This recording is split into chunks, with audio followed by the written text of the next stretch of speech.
혹시 얼마 전에 주민센터에 서류 때려갔다가 그냥 발길 돌리신 적 없으세요? 정부 전산망이 갑자기 멈춰서 우리 일상이 정말 불편했잖아요. 근데 이런 대규모 IT 시스템 장애, 이게 왜 자꾸만 반복되는 걸까요? 오늘 그 근본적인 원인을 한번 속 시원하게 파헤쳐 보겠습니다. 네, 바로 이 사건이었죠. 전국 행정 전산망 마비 사태. 이게 그냥 서버 하나 고장난 그런 단순한 문제가 아니고요. 우리 사회의 디지털 신경망이 말 그대로 일시적으로 딱 끊어져 버린 거나 마찬가지였습니다. 그리고 이 사건은 우리 모두에게 아주 중요한 질문 하나를 던졌습니다.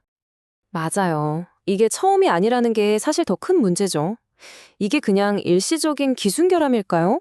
아니면 혹시 우리 눈에는 보이지 않는 더 깊고 구조적인 문제가 있는 걸까요?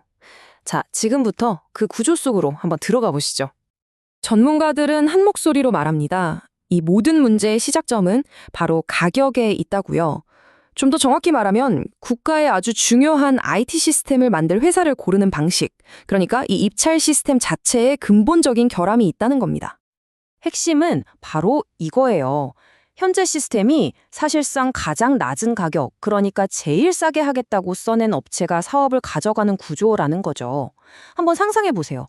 우리가 집을 짓는데 가장 실력 좋은 건축가가 아니라 그냥 제일 싸게 지어주겠다는 사람한테 맡기면 어떻게 될까요? 처음엔 돈 아낀 것 같아도 결국엔 부실공사로 이어져서 나중에 더 큰 돈이 깨지겠죠. 국가 시스템도 똑같습니다. 자, 이 표를 보시면 이 악순환의 구조가 한눈에 딱 들어옵니다. 모든 건 저가 수주 경쟁에서 시작되어 실력보다는 일단 제일 싼 가격을 써내고 보는 거죠. 그럼 당연히 품질 저하가 따라올 수밖에 없어요. 예산이 뻔한데. 실력 있는 베테랑 대신에 경험이 좀 부족한 인력을 쓸 수밖에 없게 되고요. 결국 싼 게 비지떡이 되는 겁니다.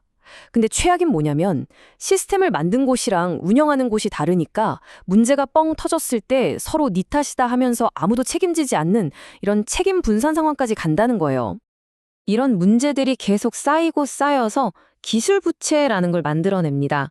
이거 정말 중요한 개념인데요. 말 그대로 기술적인 빚이에요. 지금 당장 싸고 쉽게 가느라고 기초를 제대로 안 닦아놔서 나중에 미래에 훨씬 더 큰 대가를 치러야 하는 상황을 말하는 거죠. 비유하자면 막 금이 간 기초 위에다가 계속해서 최첨단 빌딩을 올리고 또 올리는 거랑 같아요. 언젠가는 무너질 수밖에 없겠죠? 자, 그럼 이 지긋지긋한 악순환의 고리 도대체 어떻게 끊어야 할까요? 다행히 전문가들이 명확한 해법을 제시하고 있습니다. 바로 사업자를 고르는 이 패러다임 자체를 가격 중심에서 기술 중심으로 완성히 뒤집어야 한다는 겁니다. 구체적인 방안은 크게 4가지로 요약할 수 있어요. 첫째, 가치 기반 평가. 가격표만 볼 게 아니라 기술의 완성도나 안정성을 먼저 따지자는 거고요. 둘째, E2E 통합 발주입니다. 쉽게 말해서 시스템을 만들 때부터 나중에 관리할 때까지 한 회사가 쭉 책임지고 맡는 거예요. 문제가 생겨도 발뺌할 수 없게 말이죠. 셋째, 정량적 SLA 관리를 도입하는 건데요. 이건 이 시스템 1년에 몇 분 이상 멈추면 안 돼. 이렇게 구체적인 숫자로 약속을 하고 만약 못 지키면 페널티를 주는 방식입니다. 그리고 마지막으로 AI나 클라우드 같은 분야의 전문 인력을 평가 과정에 적극적으로 참여시켜서 기술 전문성을 높이는 겁니다. 이 슬라이드를 보시면 두 방식의 차이가 확 느껴지실 겁니다. 왼쪽의 가격 중심은 어떻게든 싸게 그리고 문제 터지면 그때 가서 고치자는 식이라면 오른쪽의 기술 중심은 최고의 가치를 제한한 곳을 뽑고 예산 절감이 아니라 리스크 관리에 집중하는 거죠.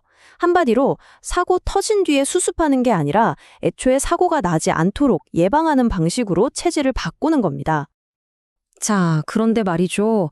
이렇게 좋은 해결책들이 있는데 과연 현실은 얼마나 바뀌고 있을까요? 정부도 물론 손을 놓고만 있는 건 아닙니다. 그래서 정부도 나름 제도를 만들어 놓긴 했어요. 기술평가 점수가 높은 사업자한테는 가격평가에서 가점을 주는 차등점수제 같은 걸 운영하고 있거든요. 기술력이 좋은 업체가 가격 때문에 억울하게 떨어지는 일은 막아보겠다는 거죠. 취지는 아주 좋습니다. 그런데 이 데이터가 현실을 보여주죠. 2024년에 있었던 50억 원 이상의 대형 사업 중에서 방금 말씀드린 이 차등점수제가 적용된 경우는요, 절반도 채 되지 않았습니다. 그러니까 제도는 만들어 놨는데 현장에서는 여전히 제대로 쓰이지 않고 있다는 뜻이죠. 의도와 현실 사이의 거리가 아직은 꽤 먼 셈입니다. 물론 이게 전부는 아닙니다. 다른 긍정적인 움직임도 있긴 해요. 예를 들어서 무분별한 하도급을 막기 위한 규제도 강화하고 있고요. 특히 디지털 플랫폼 정부의 핵심 사업인 클라우드 네이티브 전원 같은 경우는 처음부터 기술력이나 안정성을 따질 수밖에 없거든요. 그래서 이런 변화에 좋은 촉매제가 될 거라고 기대하고 있습니다.